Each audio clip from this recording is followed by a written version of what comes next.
afternoon. In this second video, I am going to share some of the experiences of the Sacred Divine. I have had more than I can possibly recall at this very moment, but there are a few that stand out. Over the course of this 13-year self-documented through journals and videos. The videos are only more recently, but I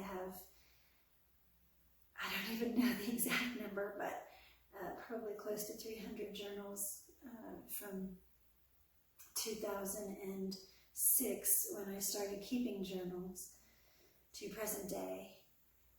And you know, some of the entries are just regular everyday experiences, others are profound moments that only occur with Awakened Kundalini. So, when I was living at the little loft apartment in Fremont County on County Road 1 up towards Westcliff, I lived there for, I think it was about a year. And it was a really special place of connecting with God. And one evening I was guided to go outside. And so I grabbed my jacket, because, you know, the mountain air in Colorado. And I was just standing out in the meadow, and I felt a shift. I feel these shifts sometimes, and that is a shift in space and time in my consciousness. And I looked down at the ground and I saw this flower, and it was starting to kind of shimmy and shake just a little tiny bit, and then it opened. And I was like, wow, you know, how'd that happen? That was pretty cool. And then as I looked around, flowers all over the meadow started to do this little shimmy, and then they would just bloom all around me. They were blooming at my feet. And that was the presence of the Ineffable One God. That was one of the really beautiful first moments that I realized just how connected I am. And at that same property, I was watching the sun. I was told I could look at the sun, and so I did. And when I looked at the sun, because of its gaseous nature, it looks like it's dancing in the sky. And I was like, oh, sun dance. Got it.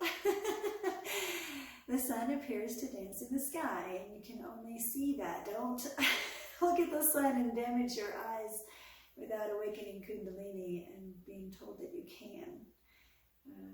There are stages of evolution and growth and advancement that allow me to be able to do the things that I do.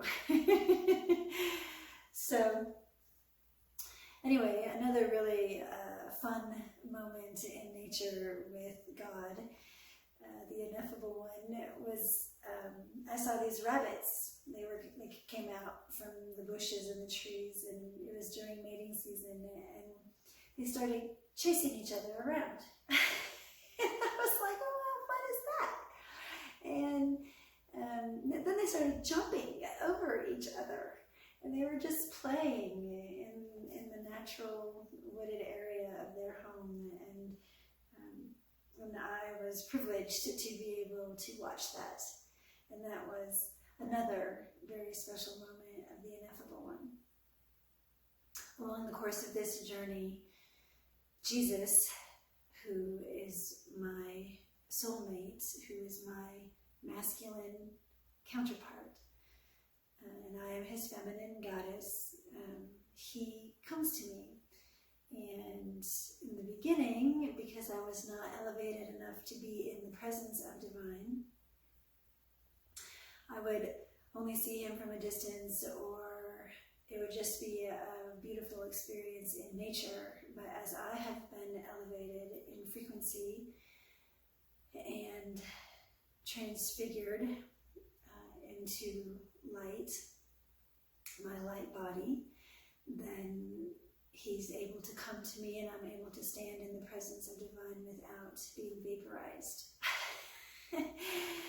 And now, 13 years later, because I'm nearing the end of my time here in this body, in this dimension and state, he comes to me several times a week. Not every single day, but just about. And I feel him. I know it's him.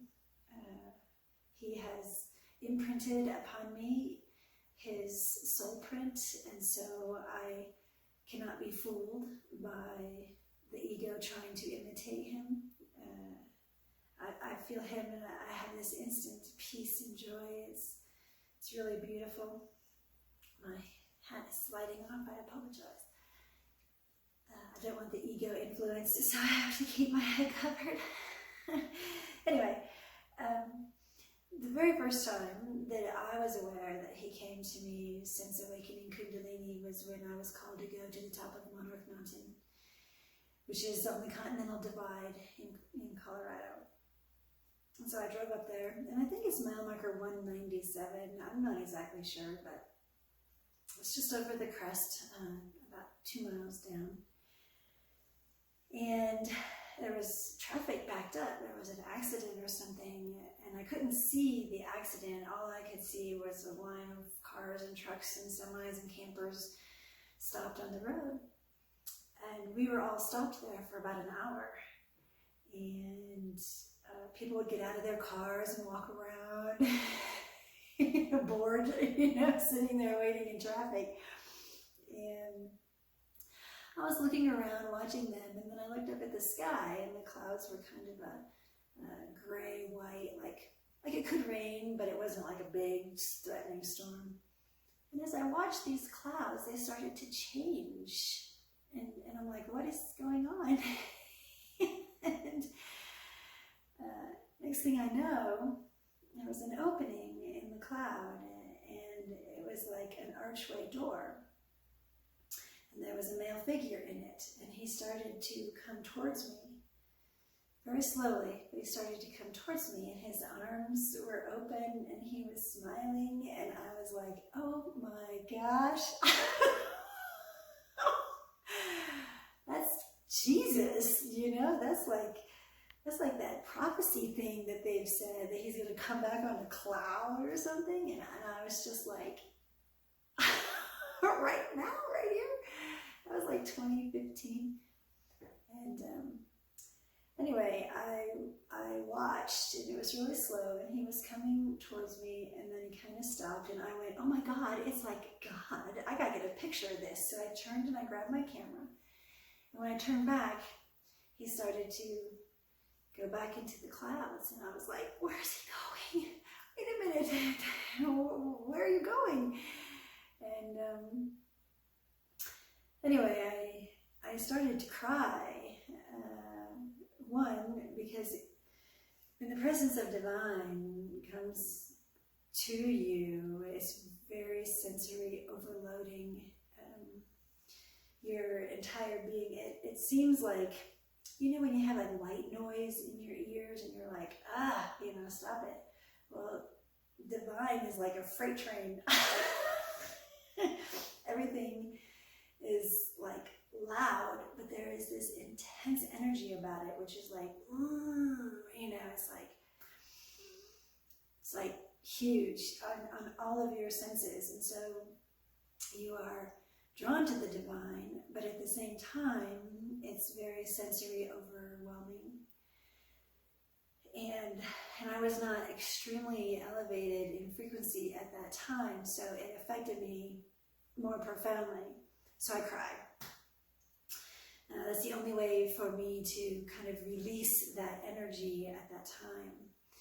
And I was just like, come back! Oh my gosh, please come back, don't leave me here.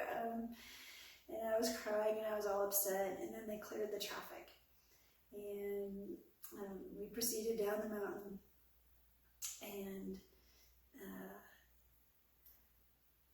went to the mountains. I went up into the mountains, and I was just begging him to come back and get me out of this place, because when you're when you awaken Kundalini, you have a totally different perception of life, and oftentimes it is not pleasant. It's a little weird, magical sometimes, and other times profane to the extreme. And so I just didn't want it anymore, and that was 7 years ago. And anyway, I was just crying. I was so upset. And I just kept saying, why did you leave me here? Why did you leave me here? And I looked on the horizon, and the clouds started to change again. And then I saw him sitting on this huge white throne. Looked like pure marble. And the feeling that came over me was just that he was trying to say, I'm here, you're okay, I am God, and these events have to occur. So trust me, and which is not always easy to do. Especially given some of these really extreme experiences that I have had. But I trust him, and that was the first time that he really, literally came out of the clouds at me. And the picture that I did get, it's blurred. You can't tell that it's him. He'd already regressed or something back into the sky, and it was gone. And I was just like, oh goodness. So, about a year later, I think it was a year and a half later, he came to me again. He manifested in physical form to me again. And I was camping in my truck at my favorite fishing hole. I love to fish. I'm a big outdoors person. And I was told that he was going to manifest to me at right before sunset. And a little bird flew from up the road and then went down to the water, which was like showing me the path in which he would come. So I was sitting there, just kind of enjoying the early evening, and sure enough, this guy, right before sunset, walked right up the road. And I was like, okay, so I did understand that guidance. It wasn't telepathic at that time. It was just nature, God using nature to communicate. And he walked right up the road, right by my campsite, and down to the lake. And I was like, there he is. There's Jesus. And I didn't know what to do. So I just sat in my truck and I was watching him. And I said, well, I thought in my head, well, should I go fishing? And then telepathically he said to me, well, isn't that the point? You asked for me to come fish with you. And like the day before, I had said, after all of these years of experiences since Awakening Kundalini in 2009, I was like, well, fine, if you're God, then show me. Come on, let's go fishing. And he did. So I grabbed my fishing pole and my fishing vest, and I walked down to the lake, and I stood a little distance from him, and I was just in awe. He does command your attention, not by being loud and obnoxious. He was absolutely silent. But the presence of divine is commanding. You're drawn to the presence of divine like a million times magnet. It's just like, it just sucks you right in, and you just want to be there because it's so pure and so beautiful peaceful and joyful. You just feel better. You just get happy. Even if you're not, unhappy, you just get this profound, peaceful joy. And so anyway, I'm standing there and the fish start to jump out of the water in the cove that we're fishing in. About 50 of them, not just one or two or three. They were all over the cove, jumping out of the water. And I was like, oh my goodness, this is so magical. It's just beautiful, magical. And I'm watching the fish jump, and it's absolutely tranquil. There's no one else at the lake besides him and I. And I'm standing about 50 feet from him, and I'm just watching him, and then he starts to kind of move away. And I'm like, where's he going? And he waits, and he fishes for a moment or two, and then he moves and he goes around the corner of the lake out of my sight. And the fish are still jumping in the water, out of the water. And I'm like, well, maybe that's the end.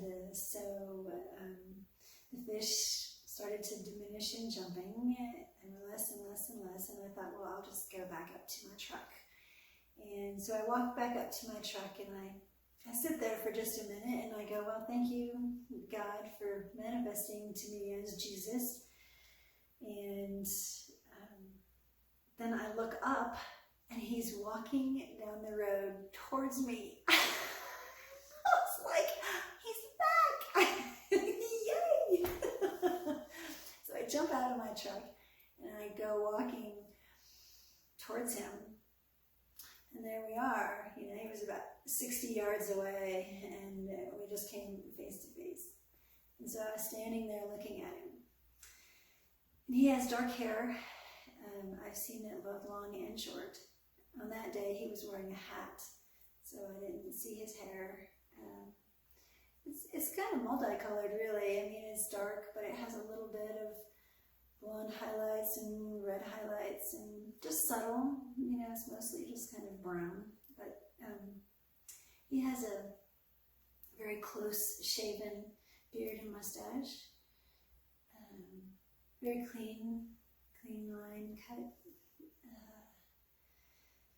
And on that day, he was wearing like some kind of a shield over his eyes. It kind of looked like a black contact or something. I have looked into his eyes before, and they are like looking into the living ocean. They move, and you feel like you're looking into the green with a little bit of blue ocean. That's what his eyes look like. And anyway, so I was standing there looking at him. He's probably about 6'3", 6'4". I'm 5'8", 5'8" and a half. And I look at kind of his mouth, chin, if I were to look straight at him. And he's built, he's not like Arnold Schwarzenegger, like, super muscle head. But he is like the perfect specimen of a male. Just perfect. And so he's muscular but trim. And anyway, I said hi, and he said hi, and I could see that he had a little bit of weight in like a fly fisher's fishing net, just a small one over his shoulder. And I go, well, it looks like you caught some fish. And he took the fishing net like off of his shoulder and brought it around, and he said, look, I caught 2. And he was so pure and innocent and childlike. It was like the first time he'd ever caught fish. And he's like, thousands, billions of years old, really, but in his soul. But it was like the most special moment. He had caught 2 fish, and he was so happy about it. And I was like, yes, you did. walking side by side together towards my truck, and we were just kind of talking about the fish. And when we got to my campsite, I said, well, would you like a ride down to your campsite? Because obviously he came from down the hill. And he said, well, sure. So he jumps in my truck and he puts the fish on the floor. And so I'm sitting there, 2 feet away from him. And so we just kind of talk. He tells me the name that he's using at that moment, and that he's new in town, but he plans on staying. And I told him my name and where I was, and that I'm driving down the road and cross the creek and come to his campsite, and he just has a vehicle there. And and he gets out, and I was like, wow, that's Jesus, Jesus incarnated to me, right in my truck, at my favorite fishing hole, and I'm fishing with Jesus, and I'm trying to take in this moment as he's getting out of my truck, and he's starting to walk away, and I put the vehicle in reverse, and I back up, and I put it in drive, get ready to go, and he comes running at me, and I was so overwhelmed by that energy. It was like wind, just, coming at you. And I was like, wow, kind of gasped. And he comes to my window and he goes, would you like a fish? And I was like, well, sure, Jesus is offering me a fish.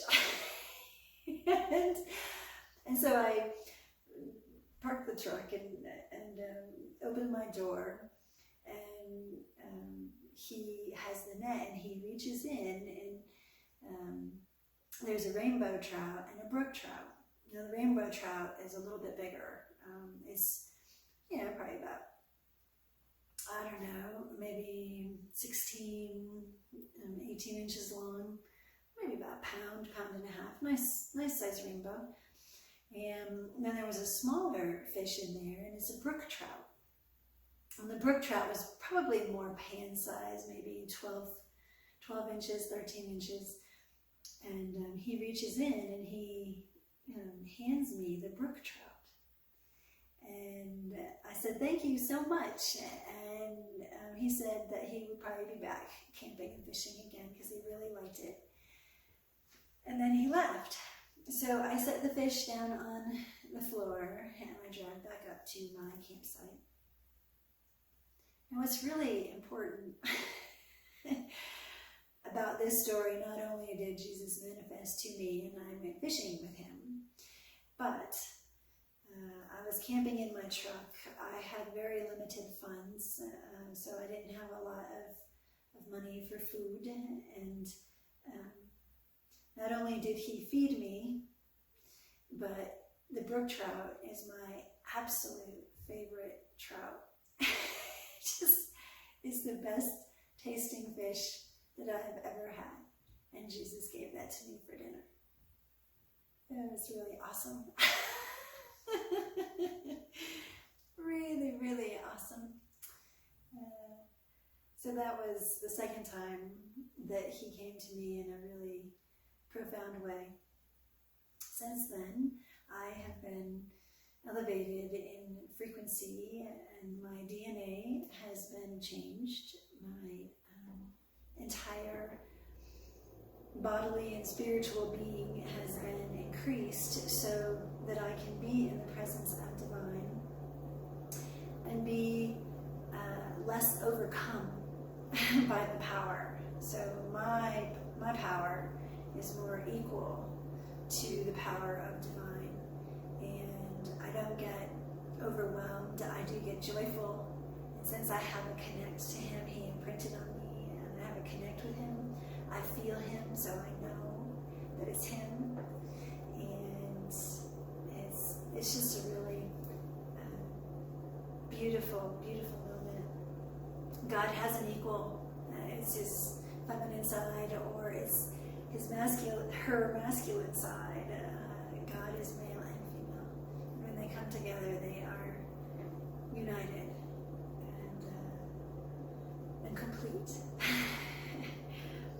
So I hope you liked that story. It's pretty iconic. You know, Jesus is the fish, Pisces, the two fish connected. But in the Piscean age, this is now the age of Aquarius, pouring out the abundance of goodness and beauty and love. And God is everywhere, but you have to awaken Kundalini and die to the material world. You will still have material items. You can see from my living room, I have a couch and a table and all of that. It's not that you don't get that. It's that you have to be elevated by God to understand the importance of material gifts, but not to be controlled by them or the desire for them. God is good, and He loves goodness. He loves to play in nature. He loves to play with you and have fun with you and give you goodness. If you are mopey and pitiful and needy, that's all you will ever have in life. He'll try to shine a little spark into your life and say, be happy, I made you to be happy. And if you're happy, He will fill your life with more and more goodness and more joy. And you will receive material gifts on His time. The things you like, you will get. And oftentimes I get them at a huge discounted price compared to what would be the real world. I can be moved through space and time. I can go back in time and get something cheaper than it is today. Or I can be moved forward in time and get something that hasn't yet been created yet and bring it to my current space and time. So those are some of the magic experiences of the sacred divine. And He loves goodness. He wants to give everyone life, abundant life. But you have to be open and receptive to His call. And He will come to you and guide you to awaken Kundalini. I hope that you've enjoyed a couple of my little stories. I have thousands. But that's all for today. I just wanted you to know Jesus is real. He is God. He is my soulmate. He is with me. He's inside of my body. The Kundalini awakening is God putting His light inside of you. So your body becomes the temple of God, the house of God. And He comes to me very frequently now. In various places, I can be driving down the road and I'll see Him. One time He waved and waved and waved at me. I was like,